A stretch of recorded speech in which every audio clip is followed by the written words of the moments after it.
ನನ್ನ ಜೊತೆ ಇದ್ದಾರೆ ರಂಗಾಯಣ ರಘುವರೇ ಅದನ್ನ ಹೇಳ್ತಾರೆ. ರಘುನಾಥ್ ಆಗಿದ್ದವರು ದಿಢೀರಂತ ರಂಗಾಯಣ ರಘು ಆಗ್ತೀರಾ. ಈ ರಂಗಾಯಣ ಎಂಟ್ರಿ ಹೇಗಾಯ್ತು? ರಂಗಾಯಣಕ್ಕೆ ನಾನು 88 ಅಂತ ಹೇಳಿದ್ನಲ್ಲ ಸರ್. ಆ ಟೈಮಲ್ಲಿ ಲಾಸ್ಟ್ ಎಕ್ಸಾಮ್ ಟೈಮಲ್ಲಿ ಇಂಟರ್ವ್ಯೂ ಆಯಿತು. ಒಂದು ಮೈಸೂರು ಫಸ್ಟ್ ಇಂಟರ್ವ್ಯೂ ಆಯಿತು. ನಾಟಕ ಮಾಡಿದೆ. ಬಟ್ ಅದು ನಿಮ್ಗೆ ಆ ಪ್ರೋಸೆಸ್ಸೇ ಭಾಳ ಒಂದು ವರ್ಕ್ಶಾಪ್ ಥರ ಇತ್ತು. ಅದು ಫಸ್ಟ್ ಇಂಟರ್ವ್ಯೂ ಆಗೋದು ಅಲ್ಲ, ನಾನು ಪಾಸ್ ಆದೆ ಅಲ್ಲಿ. ಬಟ್ ನಿಮ್ಮನ್ನ ಅಲ್ಲಿ ಕಲ್ಸಕ್ಕೆ ಮುಖ್ಯವಾದ ಕಾರಣ ಕಂಬಾರ್ ಅವರು. ಕಂಬಾರ್ ಸರ್, ರಾಜು ಕಂಬಾರ್ ಹೌದು.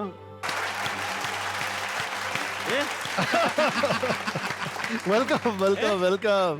ಅರೇ ಅವಯ್ಯೋ Raju,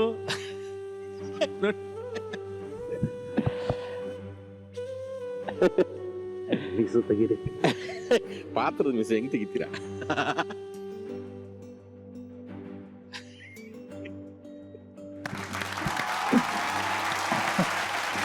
thank you Raghu.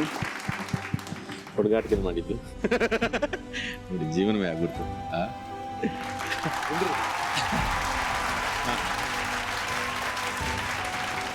Over to you Raju ಅವರೇ.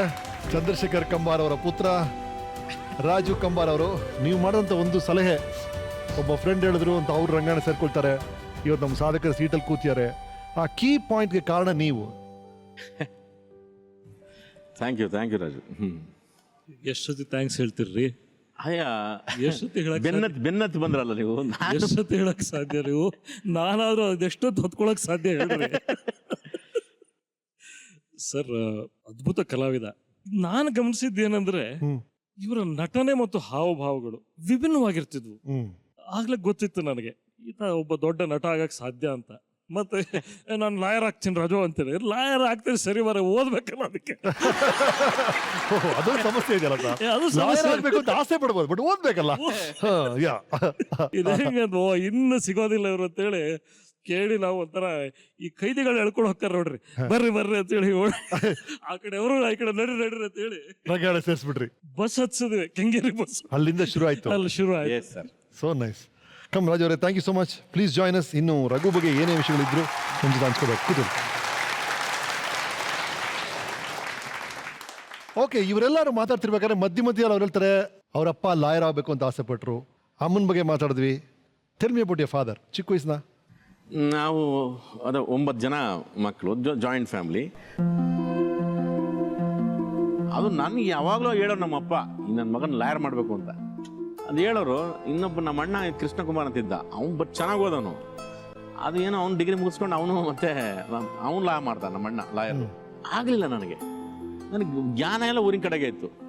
ಊರ್ಗೋಗೋಣ ಬೇಸಾಯ ಮಾಡೋಣ. ಬಟ್ ನಿಮ್ಮ ಫಾದರ್ ಸ್ಟ್ರಿಕ್ಟ್ ಆಗಿದ್ರು? ಯಾವ ಥರ ಇದ್ರು? ಇಲ್ಲ ಸರ್, ತುಂಬ ಫ್ರೆಂಡ್ಲಿ ಆಗಿದೆ. ರಂಗಾಯಣಕ್ಕೆ ನಾನು 88ಕ್ಕೆ ಹೋದೆ. ನಮ್ಮಪ್ಪ ಹೋಗೋಕ್ಕಿಂತ ಮುಂಚೆ ಹೇಳಿದ್ರು ನನಗೆ ಹೋಗು ಅಂತ ಹೇಳಿದ್ರು. ಬಟ್ ನಾನು ಹೋಗೋಕ್ಕಿಂತ ಮುಂಚೆ ತೀರೋದ್ರು ನಮ್ಮಪ್ಪನೂ ತೀರೋದ್ರು. ನಿಮ್ಮ ಗೆಲುವು ಇದನ್ನು ನೋಡಿಲ್ಲ? ಏನು ಗೊತ್ತಿಲ್ಲ ಸರ್, ನಾನು ತಲೆ ಬಡಿಸ್ಕೊಂಡೆ ರಂಗಾಯಣಕ್ಕೆ ಹೋದೆ. ನಾನು ತಿಥಿ ಎಲ್ಲ ಮುಗಿಸ್ಕೊಂಡೆ, ತಲೆ ಬಡಿಸ್ಕೊಂಡೆ ಹೋದೆ ರಂಗಾಯಣಕ್ಕೆ. ರೈಟ್. ರಂಗಾಯಣದಲ್ಲಿ 11 ವರ್ಷ ರಂಗಾಯಣ ಹೇಗಿತ್ತು?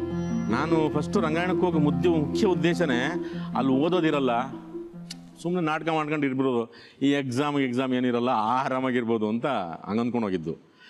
ಅಲ್ಲಿ ಹೋದ್ಮೇಲೆ ಗೊತ್ತಾಯ್ತು ತುಂಬ ಓದಬೇಕು ಅಂತ.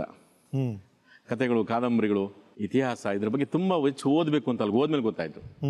ಸರ್, ನಿಮ್ಗೆ 24 ಗಂಟೆನಲ್ಲೂ ನಿಮ್ಗೆ ಬೇರೆ ಯೋಚನೆ ಮಾಡೋಕ್ಕೆ ಬಿಡ್ತಿರ್ಲಿಲ್ಲ ಸರ್. ಅಷ್ಟೊಂದು ನಿಮ್ಗೆ ಎಂಗೇಜ್ ಮಾಡಿ ಬಿಟ್ಬಿಡಿದ್ರು. ಕಾರಣ 6 ವರ್ಷ ಆಯ್ತು, 1 ವರ್ಷದ ಕೆಲಸ ಅಲ್ಲ. ಬಟ್ ಈ ಮಾರ್ಷಲ್ ಆರ್ಟ್ಸು, ಯೋಗ ಅಲ್ಲ, ಇನ್ನು ಬಹಳ ಇಂಟ್ರೆಸ್ಟ್ ಇದೆ. ಅಯ್ಯೋ, ಸಿಕ್ಕಾಪಟ್ಟೆ ಮಾಡ್ತಿದ್ದೆ ಸರ್. ಎಸ್ಪೆಷಲಿ ಯೋಗ ಮತ್ತು ಮಾರ್ಷಲ್ ಆರ್ಟ್. ಅಂಜು ಸಿಂಗ್ ಜೊತೆ ನಾನು ಸಿಕ್ಕಾಪಟ್ಟೆ ಮಾಡ್ತಿದ್ದೆ. ಬೆಳಗ್ಗೆ ಅಂಜು ಸಿಂಗ್ ಅಂತ ಹೇಳಿದ್ರೆ ಅದು ಯಾರು? ಅವ್ರು marshal art teacher, ಮಣಿಪುರದವರು.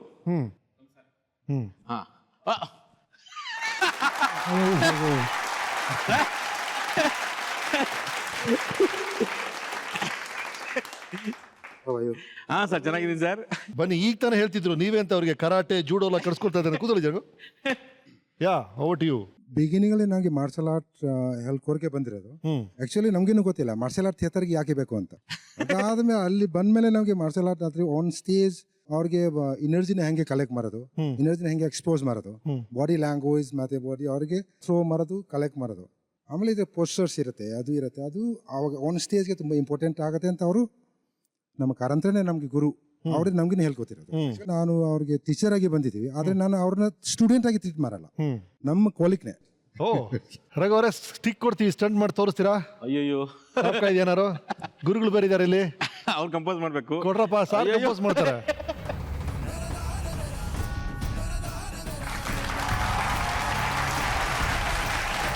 Ready? Yes, action.